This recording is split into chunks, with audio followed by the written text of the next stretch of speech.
It's that time of year. Time for the training camp previews. Let's do this.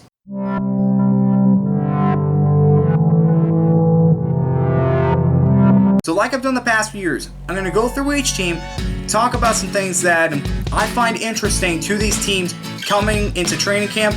Let me know if I missed anything down in the comments below. I'm going to start off with the AFC East and the Buffalo Bills, so let's just jump right in. Alright, with the Buffalo Bills, the first thing to look out for is Josh Allen. How does he improve from year 1 to year 2?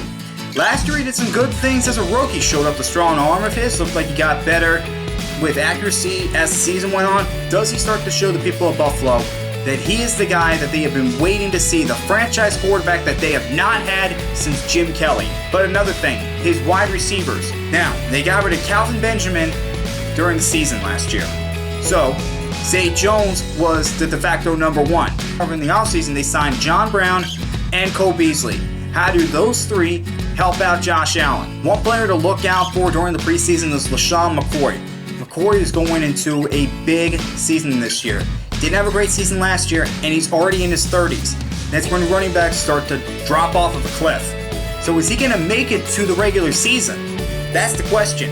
These struggles during the preseason, it may just be an easy decision for the Bills to just let him go and see what they have at the running back position without him. And lastly, what helps out a young quarterback? A great defense. What did the Bills have last year? A great defense. Look at the rankings. They were up there last year. So can they have another year with a great defense? That's going to help out Allen a lot so that he's not having to throw for 300 yards and have at least 30 points a game. They can win with only 20 points and Allen maybe having only to have a touchdown pass. A great defense can help out a young quarterback. So the Bills, they can be in great defense again. It's going to help out this team a whole lot. Up next, the Miami Dolphins. Now, they're another team that has a young quarterback that they just traded for in Josh Rosen. Josh Rosen, he was with the Cardinals last year. Struggled as a rookie, but now he's with the Dolphins. Will a change of scenery help him out? I want to see how he develops with his team and how he develops as a player. If he starts to show in the preseason that he was well worth that second-round pick, Miami fans are going to be happy. One thing I'm looking forward to see with the Dolphins is Brian Flores as their head coach. He was the defensive play caller for the Patriots last year, and they were one of the best defenses in the league last year. That's why they won the Super Bowl. So is he the right guy to lead the Dolphins right now? Getting rid of Adam Gase, an offensive-minded head coach, bringing in Flores, a defensive-minded head coach. Is he going to be able to get the best out of this team and show the people of Miami that the Dolphins do have a bright future? And lastly for them, their front seven. Now, their secondary, it's just fine. They have Xavier Howard, who is one of the best young corners in the league, Rashid Jones, who I think is one of the better safeties of the league, and Micah Fitzpatrick, who I think is a breakout candidate. So that secondary's fine, but the front seven needs to be worked on. They lost Cameron Wake last year, so they don't have him anymore. They drafted Christian Wilkins to help lead this refined front seven. Now, what else is going to help out is that Charles Harris turns into the pass rusher that they drafted him to be. Now, they have some nice young pieces in that front seven.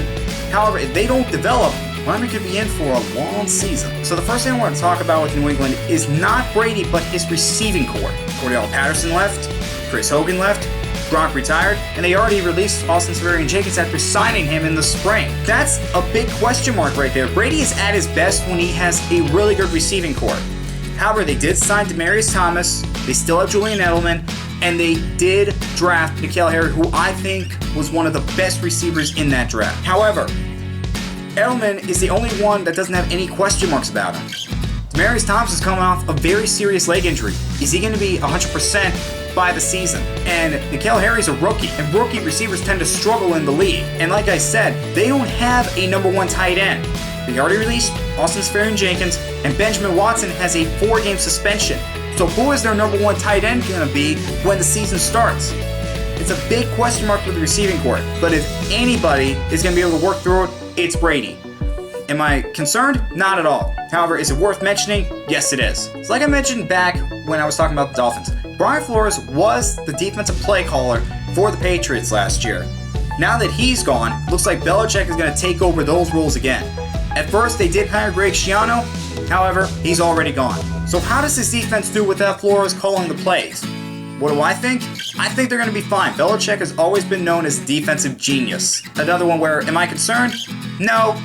But is it worth mentioning? Yes, it is. And the final thing is, who's going to replace all the guys that they lost in free agency? I mentioned the receiving corps, but they lost their left tackle in Trent Brown, their top pass rusher in Trey Flowers. They lost Malcolm Brown, who was one of their most solid defensive linemen. They have a lot of pieces that they have to replace this season. Now, the Patriots have been known of finding great players no matter where they are. However, this is a lot for them to handle. But again, any team can handle it. It is the Patriots, so it's another one. I'm not concerned. However, it is worth mentioning. Yet you haven't already told, I do expect the Patriots to be back in the Super Bowl again for 2019. Anyway, let's move on to the Jets. And with the Jets, they are the third team in the AFC East that has a second-year quarterback. Now, Sam Darnold was thought to be the best quarterback in the draft last year. However, he didn't really play like the best quarterback in the draft last year. That was Baker Mayfield. However, just like Josh Allen, he did have his moments where you thought, we got something there. Now, can he take the next step in year 2 and show Jet fans that he's their franchise quarterback that they haven't had since Joe Namath?